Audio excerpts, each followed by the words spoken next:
Hi friends, അസ്സലാമു എല്ലാവർക്കും ayishasdreamworldന്റെ പുതിയൊരു വീഡിയോയിലേക്ക് സ്വാഗതം. ഇന്ന് ഞാൻ വന്നിരിക്കുന്നത് തേങ്ങയൊന്നും ചേർക്കാതെ വളരെ സിമ്പിളായിട്ട് തയ്യാറാക്കിയെടുക്കാൻ പറ്റുന്ന ഒരു തൈര് കറിയുടെ റെസിപ്പിയുമായിട്ടാണ്. ഈ കറി മാത്രം മതി വയറ് നിറച്ച് ചോറുണ്ണാനായിട്ട്, അത്രയും രുചിയാണ് ഇതിന്. അപ്പോൾ നമുക്ക് ഈ തൈര് കറി എങ്ങനെയാണ് തയ്യാറാക്കുന്നത് എന്ന് നോക്കാം. തൈര് കറി ഉണ്ടാക്കാനായിട്ട് ഞാനിവിടെ 4 വറ്റൽമുളക്, ഒരു കഷ്ണം ഇഞ്ചി, കുറച്ച് വെളുത്തുള്ളി, 4 പച്ചമുളക്, നന്നായി പഴുത്ത 3 തക്കാളി, 2 മീഡിയം സൈസിലുള്ള സവാള, കുറച്ച് കറിവേപ്പില, പിന്നെ 1 കപ്പ് തൈരും എടുത്തു വെച്ചിട്ടുണ്ട്.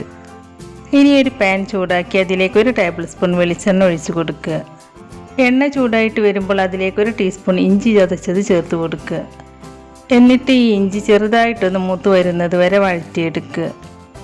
അതിനുശേഷം 2 മീഡിയം സൈസിലുള്ള സവാള ചെറുതായി കട്ട് ചെയ്തത് ചേർത്ത് കൊടുക്കുക. എന്നിട്ട് ഈ സവാള നല്ല സോഫ്റ്റായി വരുന്നത് വരെ വഴറ്റിയെടുക്കുക. സവാള പെട്ടെന്ന് വഴന്നു വരാൻ വേണ്ടിയിട്ട് ഇതിലേക്ക് ആവശ്യമായ ഉപ്പ് ചേർത്ത് കൊടുക്കുന്നുണ്ട്.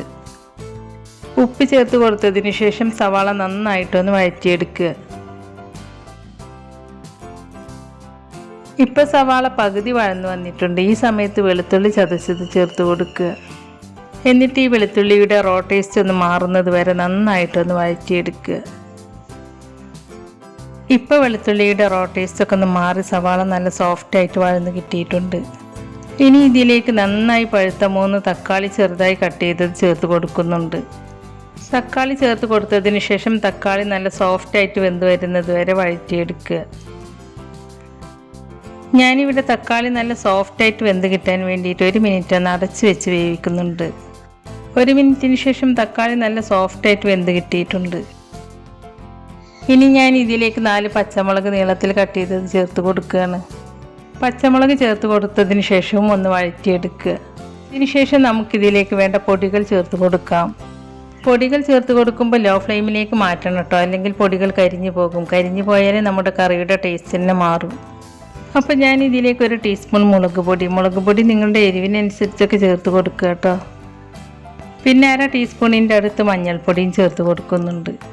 പൊടികൾ ചേർത്ത് കൊടുത്തതിന് ശേഷം പൊടികളുടെ റോ ടേസ്റ്റ് ഒന്ന് മാറുന്നത് വരെ ലോ ഫ്ലെയിമിൽ വെച്ചിട്ട് നന്നായിട്ടൊന്ന് ഇളക്കിയെടുക്കുക. ഏകദേശം 1 മിനിറ്റൊക്കെ ഇളക്കി കൊടുത്താൽ മതി കേട്ടോ. അപ്പോഴേക്കും ഈ പൊടികളുടെ റോ ടേസ്റ്റ് ഒക്കെ ഒന്ന് മാറിക്കിട്ടും. ഇപ്പോൾ പൊടികളുടെ റോ ടേസ്റ്റ് ഒക്കെ ഒന്ന് മാറിയിട്ടുണ്ട്. ഇനി ഞാൻ ഫ്ലെയിം ഓഫ് ചെയ്ത് കൊടുക്കുകയാണ്. ഇപ്പോൾ നമ്മുടെ തൈര് കറിയിലേക്കുള്ള മസാല ഇവിടെ റെഡി ആയിട്ടുണ്ട്. ഇനി ഇത് നന്നായിട്ടൊന്ന് തണുത്ത് വരട്ടെ. ഇത് ചൂടാറാതെ ഇതിലേക്ക് തൈര് ഒഴിച്ച് കൊടുക്കരുത് കേട്ടോ. തൈര് ഒഴിച്ച് കൊടുത്താൽ തൈര് പിരിഞ്ഞു പോകും. അപ്പോൾ ഈ കറിക്ക് അത്ര ടേസ്റ്റ് ഉണ്ടാവില്ല. അപ്പോൾ ഈ കൂട്ട് നന്നായിട്ട് തണുത്തതിന് ശേഷം മാത്രം ഇതിലേക്ക് തൈര് ഒഴിച്ച് കൊടുക്കുക കേട്ടോ. ഇപ്പോൾ ഈ കൂട്ട് നന്നായിട്ടൊന്ന് തണുത്ത് വന്നിട്ടുണ്ട്. ഇനി ഇതിലേക്ക് 1 കപ്പ് അധികം പുളിയില്ലാത്ത നല്ല കട്ട തൈര് ഒഴിച്ച് കൊടുക്കുകയാണ്. തൈര് ഒഴിച്ച് കൊടുത്തതിന് ശേഷം ഇതെല്ലാം കൂടി നന്നായിട്ടൊന്ന് മിക്സ് ചെയ്തെടുക്കുക.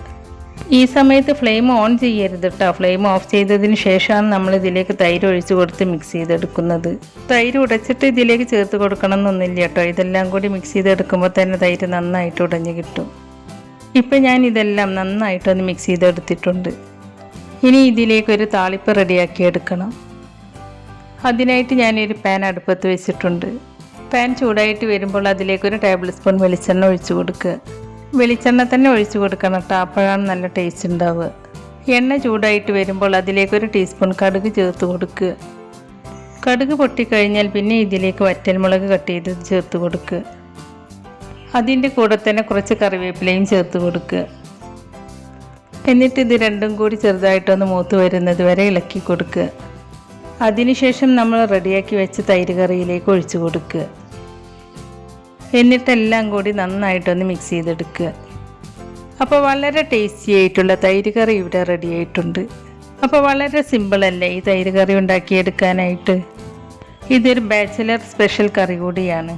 നിങ്ങൾ ഈ കറി 1 തവണ ഉണ്ടാക്കിയാൽ പിന്നെ നിങ്ങൾ എപ്പോഴും ഇത് തന്നെ ഉണ്ടാക്കുമെന്ന് എനിക്ക് ഉറപ്പാണ്. അത്രയ്ക്ക് ടേസ്റ്റാണ് ഈ കറിക്ക്. അതുമല്ല ഈ കറി ഉണ്ടാക്കിയെടുക്കാനും വളരെ എളുപ്പമാണ്. അപ്പോൾ നിങ്ങളെല്ലാവരും ഈ തൈര് കറി ഒന്ന് ഉണ്ടാക്കി നോക്കൂട്ടോ. എന്നിട്ട് അതിൻ്റെ അഭിപ്രായം നമ്മുടെ കമൻറ്റ് ബോക്സിൽ എഴുതി അറിയിക്കാനും മറക്കരുത്. നമ്മുടെ ഇന്നത്തെ ഈ റെസിപ്പി നിങ്ങൾക്ക് ഇഷ്ടമായിട്ടുണ്ടെങ്കിൽ ലൈക്ക് ചെയ്യുകയും നിങ്ങളുടെ ഫ്രണ്ട്സിനും ഫാമിലിയിലേക്കൊക്കെ ഒന്ന് ഷെയർ ചെയ്ത് കൊടുക്കുകയും അതുപോലെ ചാനൽ സബ്സ്ക്രൈബ് ചെയ്യാതെ ആരെങ്കിലും കാണുന്നവരുണ്ടെങ്കിൽ ഒന്ന് സബ്സ്ക്രൈബ് ചെയ്ത് സപ്പോർട്ട് ചെയ്യുകയും ചെയ്യണേ. സബ്സ്ക്രൈബ് ചെയ്യുമ്പോൾ നോട്ടിഫിക്കേഷൻ ബെല്ല് കൂടി ഓണാക്കി വെക്കുകയാണെങ്കിൽ ഞാൻ പുതിയ റെസിപ്പീസ് അപ്ലോഡ് ചെയ്യുമ്പോൾ അതിൻ്റെ നോട്ടിഫിക്കേഷൻ നിങ്ങൾക്ക് കിട്ടുന്നതാണ്. അപ്പോൾ ഇൻഷാ അല്ലാഹ് പുതിയ റെസിപ്പീസുമായി ഞാൻ വീണ്ടും വരാം. താങ്ക്